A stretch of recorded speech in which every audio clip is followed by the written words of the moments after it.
Et retour à Ajaccio, promouvoir les arts de la rue et du cirque, c'est la vocation de l'association Circo. Durant ses vacances scolaires, à Ajaccio, elle a dispensé des cours et organisé des stages auprès des jeunes. Reportage Angelina Risterucci et Francis Rombaldi. Depuis 10 ans, Circo a posé ses valises pleines de magie dans l'atelier de la gare. Ici, point d'animaux, de lanceurs de couteaux, de barbe à papa.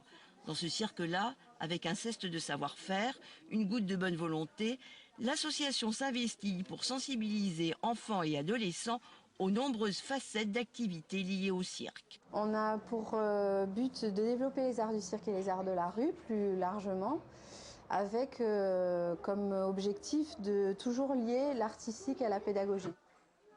Les gamins adorent, discrètement, les mamans admirent.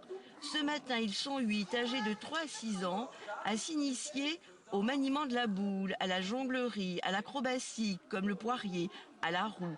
Nos jeunes saltimbanques testent leur équilibre. On se restreint quand même à des exercices assez simples, qui sont assez fragiles au niveau de la nuque.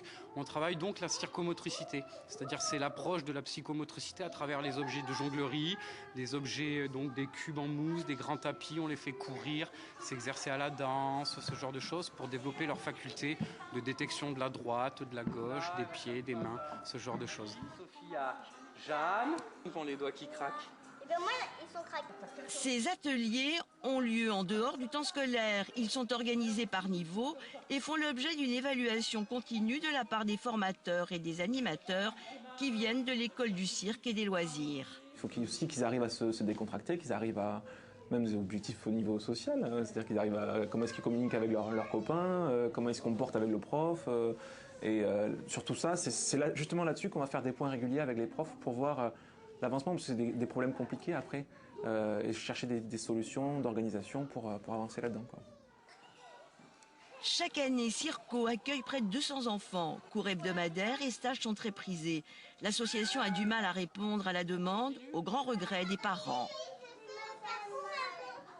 En classe, c'est quand même plus difficile, c'est plus intellectuel, ce qui est logique. Donc pendant les vacances, ça offre une possibilité différente.